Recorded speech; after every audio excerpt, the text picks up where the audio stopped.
What's up, guys? Welcome back to another video on the Griff channel. Today we're going to be going through our 2022-2023 Premier League predictions. We're going to go through and fill out our entire table of 20 teams, going from all the way from the relegated teams to the Premier League champion. I'm excited to go through this with you guys and give you guys some analysis on what I think is going to happen in this upcoming Premier League season. Again, make sure to stay tuned for some upcoming content around the World Cup, which is upcoming, new Premier League, new Champions League seasons, and a variety of different content, as I always say, in a variety of different fields. So I'm excited to share this with you guys, and I hope you guys enjoy. Make sure to like and comment down below what you think of the predictions, and subscribe to follow along for the journey. Hope you guys enjoy, guys. Let's get started.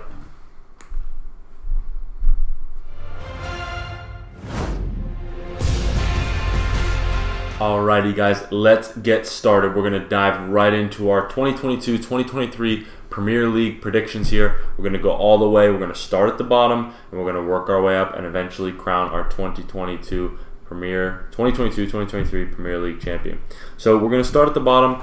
Again, I closely follow Premier League significantly, predominantly in the top six, as that's just the news and media that's predominantly available. I'm a big Manchester City fan, so I'm obviously very in tune with the news and the news of their rivals. Am in tune with some of the news in the mid-table teams and some of the bottom teams. However, I don't know as much about their squad depth, so admittedly so, I am going a little bit based off of the research and the knowledge that I have. So just a little bit of a disclaimer. We're going to start it out as I go through. I've got Bournemouth coming in last, a recently promoted side. I don't see them doing too strongly this year, and I just don't know. I don't think they've made enough improvements to their side to be able to compete in this new Premier League this year.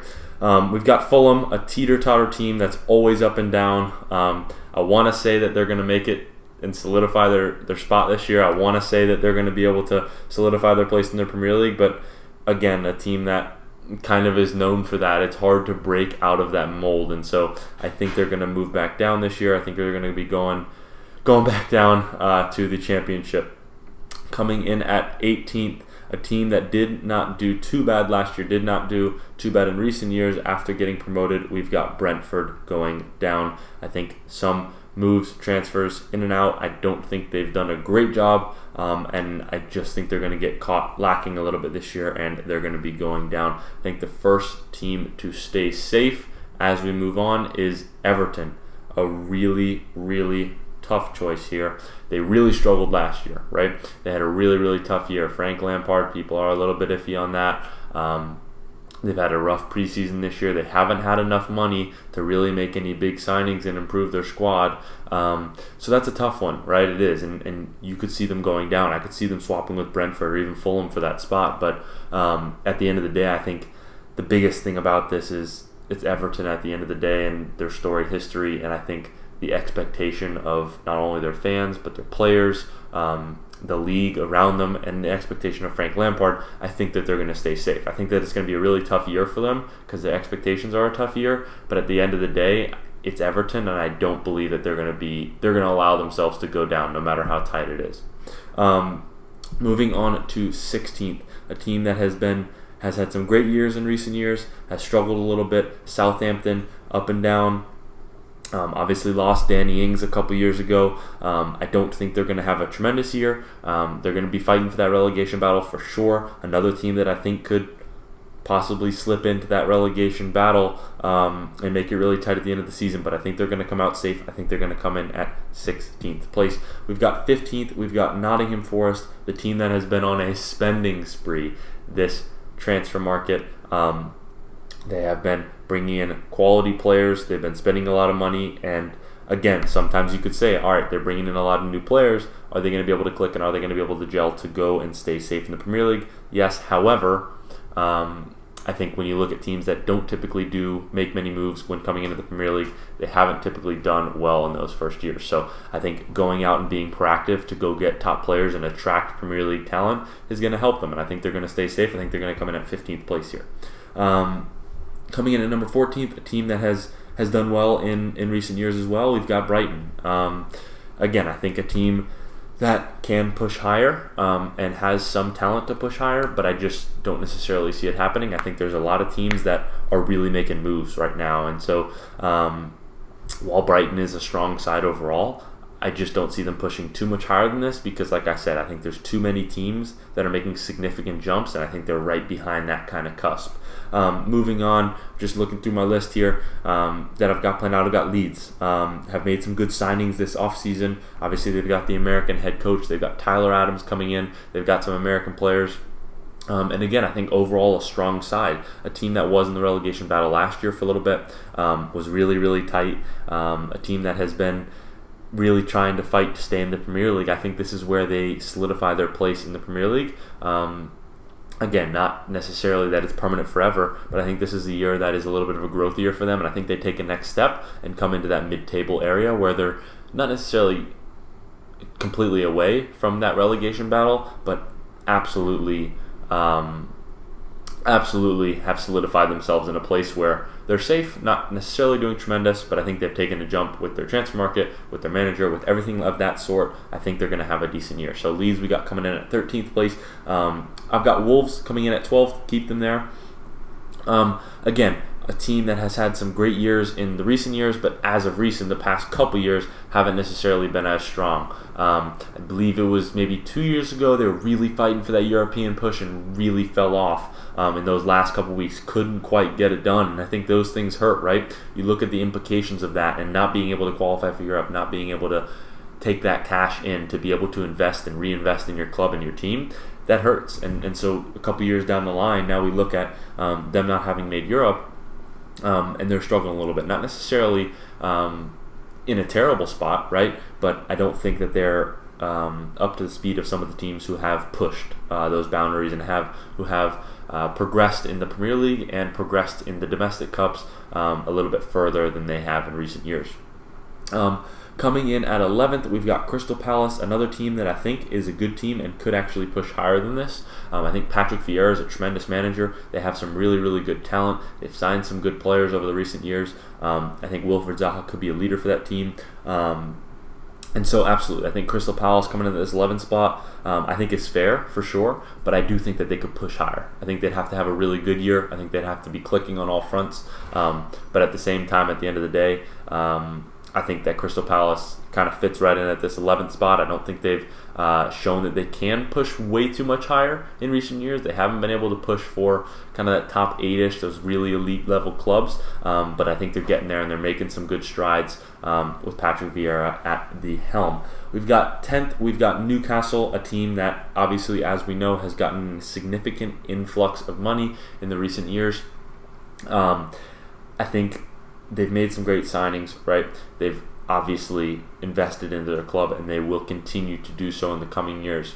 But it's just too early, right?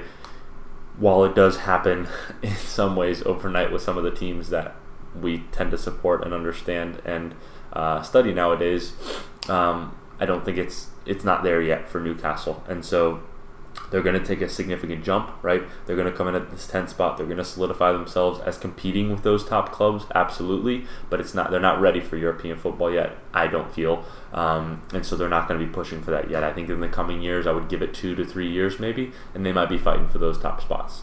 At 9th, we have Aston Villa. A team that has been really strong, has taken some big strides in the past years. They've got Danny Ings up top. They've got some talent across the board for sure. Again, a team that was even pushing to help Liverpool win the league last year against my boys Manchester City. Stevie G, for any of you guys Aston Villa or Liverpool fans out there, I'm sorry, but he slipped again. So we got Aston Villa coming in at 9th. Again, I do think, all jokes aside, I think they've taken some big steps forward in these recent years to be competing with those elite clubs and to make it a tough game. I think there's some teams that you kind of come up against, and while anybody can slip up on any given day, I think Aston Villa is becoming one of those teams more consistently where I'm as a City fan and I'm saying we want to win the league, right? When we come up against a team like Aston Villa, that's going to give us a tough push now, right? It's going to give us a tough push, and they're going to definitely test us. And that leads us right into the next one, which is Leicester coming in at 8th place, and then we have West Ham coming in at 7th. These two spots, again, another one, like I was just talking about with Aston Villa, right? Leicester, a really, really good team, has had some struggles in recent years, has been a little bit up and down, but again, Leicester and West Ham, both likely, right? these teams can push those elite level European clubs, and I think they're getting close, right? I think it's really, really tough to break into that European mold. It's so difficult to be able to compete with those teams that have significant amounts of money more, and are used to that level of prestige. But I think they're getting close, right? Leicester already has in past years, as we know, but I think West Ham has taken that step for sure. They've got great signings. I think they have a lot of top players in their team. And I think they've made big strides throughout the past 2 years that have stayed consistent. And so I see them being able to push for that 7th spot, which is a good thing. And I think they're getting close. I don't know who it will be. I don't know who will fall out. But I do think that West Ham has a chance to continue to push forward and fight for those European spots in the coming years, just as maybe Aston Villa or Newcastle does. I think Leicester's a team that is strong, but is not necessarily on the rise as much as a team like West Ham, Aston Villa, or Newcastle. Coming in at number 6, a really tough one. We've got our top 6 elite clubs now. Again, some people would say new clubs are going to break into that. It's really, really hard to justify putting those in there, though. So this is where I'm at right now. I think we've got Manchester United coming in at 6th place here. And this is my reasoning for this. I think, again, a storied club, right, with high expectations. A new, fancy, and exciting manager, right? But when you look at teams like this, who's really struggled in recent years, they've had a lot of players come to them that have in fact gotten worse in their career by going to Manchester United. They've had a lot of players want to leave and everything of that sort, right? They lost Pogba this year. They haven't made a ton of big signings. While they do have an exciting new manager that's going to instill a lot of discipline in that team, they've only signed a couple fullbacks. They have not taken big strides in their team. Obviously, they're looking to sign De Jong or some other big key players, but if they don't have marquee signings this year, they're going to be in a similar place squad depth-wise as they were last year. And so I think while there's a new manager and they have a good team, they have some talent, we've seen that not necessarily new managers aren't necessarily going to fix that problem, right? So I have them coming in at 6. I don't believe that they're going to have a tremendous season unless they make some big signings. If they make some big signings, if they're able to click, if they're able to gel, maybe. I just think that the drama of not being able to sign any big players and having Cristiano Ronaldo possibly out the door, I think it's going to catch them, and I don't think they're going to have a great year. I think they're going to come in at 6th place. At 5th, we've got Tottenham, another team, not necessarily making a big jump, but I think will make a jump this year, if that makes sense. So they're going to come in at 5th place here, right? So they're going to finish in that Europa League spot, and I think that they will make a jump in terms of their squad and improvements with their team. But it's just really tough, right? That top 4 is really hard, and it's really hard to break into that. And I think they're going to be really, really fighting close. I think they're going to be fighting close with this 3rd place team of Chelsea, and I think this one could go either way.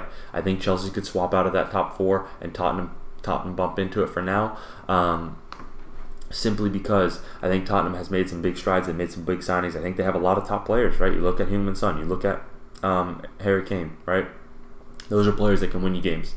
I think Conte's a really, really good manager, and I think he's going to do a lot of great things with them this year. I think they're going to be really fighting close for that Champions League spot. I don't think they're going to get it simply because of the history, not necessarily history, simply because of the recent history and pedigree of what Chelsea has done in recent years, right? And so that's why I've got Chelsea coming in at 4th. I think they've lost some things. They've had some tough business decisions with Romelu Lukaku out the door. That pretty much close to a $95 million loss hurts for sure. They haven't made any big signings. They've lost Rudiger. They obviously lost Zuma years ago. They've lost Christensen. They brought in Koulibaly. They still have Thiago. Azpilicueta might be out the door. I think this is a really tough one, right? They definitely, I think, while Koulibaly is a tremendous player, while Thiago Silva is a great player, I think that they need to add depth to that center back position for sure. When you think about the Premier League, it's a league of depth, absolutely. And so to lose kind of 2 of your really quality center backs, or really 3 in the past years, that's going to hurt Chelsea for sure. And then their attacking options, obviously they have Christian Pulisic, obviously they have Timo Werner, Kai Havertz, Hakim Ziyech, but I think they need a little bit more of a marquee guy, and I think Romelu could have been that, but he obviously wasn't last year, and it didn't work out. And so I think that could swap for sure. And actually, talking myself into it, I'm going to make this swap now. Realizing kind of where they're at right now, I don't see Chelsea being able to put up a fight as highly as they have been, and so I think Tottenham's in a better spot overall right now. So I'm going to put them at 4th. I'm going to sit Chelsea at 5th. I think they need to make a little bit better improvements to the side to add a little bit of depth, especially that center back and scoring options, in order to really push for that Champions League spot. So that's a tough one for sure, but I think Tottenham's in a better spot right now. Coming in, we're going to have the title battle between the typical two teams, but I do have not necessarily a surprise, I would say, right now. If you talk to them in recent years, absolutely. But I have Arsenal coming in at 3rd, and I'll tell you why. They have made significant improvements to their team. While there have been question marks around Mikel Arteta, absolutely, right? But I think that they're taking big strides. Obviously, I'm a little bit biased. As you guys know, Gabriel Jesus is my favorite player in the world, right? I'm a big Manchester City fan, and I know these players really, really well. But at the same time, I know Gabriel Jesus' style. He's one of the hardest working attackers I've ever seen play. He's dangerous, and he can be clinical, okay? He can be. And I think having those opportunities will allow him to become more clinical. And so I think he's going to be really, really dangerous. That's a big signing. To pair him up with Nketiah, to pair him up with all those midfielders that they're bringing in, to pair him up, obviously Zinchenko they brought in, right? They've lost some marquee players in the past years, and Aubameyang and Lacazette and everyone, but I think they're making some big, big strides. They've got a strong and fairly young back line, right? They've got a strong keeper that we've just signed to the United States keeper, and they have Aaron Ramsdale. They've got Gabriel Martinelli. They have Bukayo Saka. And they have a lot of really, really talented players, and so I think that they're making big strides, and they're going to push for that 3rd spot, and it's going to be tight. I think there might be a little bit of gap between that 3rd spot and then Manchester City and Liverpool, but again, I think Arsenal is going to really make a big jump. I think Arteta is going to have those guys buzzing, and I think that their signings this transfer market are really going to take them a step up. I think Gabriel Jesus, I think Alexander Zinchenko, and I think everybody else that they've brought in is really going to help them take the next step and push for that number 3rd spot. Okay, coming in to the final two and about to crown our champion, we have Liverpool and we have Manchester City, right? This is hard for me, okay, guys? So my dream is to see Manchester City win the Champions League, and I think if we are able to achieve that dream, there's a chance that Liverpool goes and wins the league, right? If we are able to be crowned Champions League winners, Liverpool could win the league, because I think that will mean that we've devoted more energy and effort and attention to winning the Champions League rather than the Premier League. And it's hard because you could say, all right, we got to focus on both. Absolutely. Okay. And we can win both for sure. We're a team that could, but we haven't done it yet. Right. And so I think losing Mane for Liverpool, obviously they've got Darwin Nunez in the door. They've still got Mohamed Salah. They've got Luis Diaz, who's a tremendous player. And they've got Van Dijk, who's becoming more healthy every single day. And so they're a very, very dangerous team. But I think Manchester City, based on their squad depth, while we did lose Raheem Sterling and Gabriel Jesus, which leaves us with a little bit of less depth on the wing, while we did lose Zinchenko, which leaves us a little bit of less depth at left back, I think the signings that we brought in, Julian Alvarez, Erling Haaland, possibly bringing in Cucurella, we got Calvin Phillips to replace Fernandinho, it's just going to be hard to beat. And so I think it will be tough to balance all of those trophies, all of those competitions with Manchester City, and I don't think we're going to get all of them. It's really, really tough to get all of them. I hope that we get that Champions League. But for right now, when I look at just the Premier League, when I'm looking at just these teams, putting all other competitions aside, I have to say that Manchester City is going to be the 2022-2023 Premier League champion. And simply because I think that the depth that we have, the talent that we have, the coaching staff that we have, I think it's elite, and I think it's on another level. I think Liverpool's a tremendously talented team that has caught us plenty of times in the past years. So I'm not saying it's going to be a blowout, right? I think Liverpool is really tight, and while I hate them, right, I don't like Liverpool in the least. I have respect for what they've done because they've been such a challenging team, and because they've done things really, really well in the past years, and they're gonna make it tight. However, at the end of the day, I just simply believe that Manchester City is the better team overall. I think we have better squad depth. I think we are stronger coming into the season. And while we have a lot of new players, I think we're going to go and claim that next Premier League title.